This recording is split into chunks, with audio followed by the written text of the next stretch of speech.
गुजरेगी। तीसरी बात, नबी रहमत सल्लल्लाहु अलैहि वसल्लम ने फरमाया कयामत के करीब ऐसा होगा, इज़ा रुयल मुनकरु मारूफा व इज़ा रुयल मारूफु मुनकरा। कयामत के करीब लोग सूद और मिट्टी को हलाल समझ के इस्तेमाल करेंगे।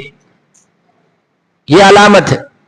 मैं बोलूं तो ये बहुत बड़ा जुमला, शादी को मिट्टी, घर बनाने को मिट्टी, बीमार हुए तो मिट्टी, घर में छोटी दावत है तो मिट्टी, घर रहन पे लेके उसका मिट्टी, सामाना सोने को मारवाड़ी के पास रख के उसका मिट्टी। एक ऐसा सिस्टम है सूद का, 70% मुसलमान सूद के इर्द गिर्द घिरा हुआ है। वजह यह है, अगर सूद के खिलाफ बोले तो पेट दुखता लोगों का, लेकिन माल कमाने का सही तरीका भी तो पब्लिक को मालूम होना चाहिए। पैसे कैसा कमाया जाए, कैसे पैसे को बढ़ाया जाए और पैसा कमाने की क्या फजीलत है वो भी तो मालूम होना चाहिए। तो सुनिए, पैसा कमाना फर्ज है, पैसा कमाना सुन्नत है, पैसा कमाना मकरूह है, पैसा कमाना हराम है। जैसे नमाज फर्ज सुनी आपने, नमाज सुन्नत सुनी आपने, नमाज हराम सुनी आपने, ऐसे ही दौलत भी कमाना फर्ज है।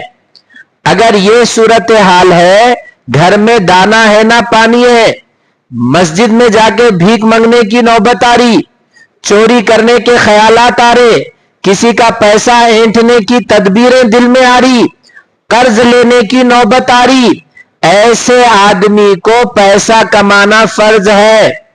वो नहीं कमाकर कहीं पे खा रहा है तो वो गुनाह कर रहा है। अम्मा बाबा के पैसे पे जीने वाला गुनहगार बेटा है, खुद के पैसे से खाने वाला जिम्मेदार बेटा है।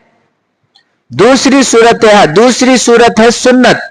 सुन्नत का मतलब यह कि घर में अल्लाह का दिया सब कुछ है, घर का किराए के लिए, राशन के लिए पैसा मौजूद है, दवा दारू के लिए भी पैसा मौजूद है, अचानक आईसीयू में कोई चले गया, ब्रेन ट्यूमर हो गया तो उसके इलाज के लिए भी 5-6 लाख रुपए मौजूद है। तो ऐसे आदमी को पैसा कमाना सुन्नत है।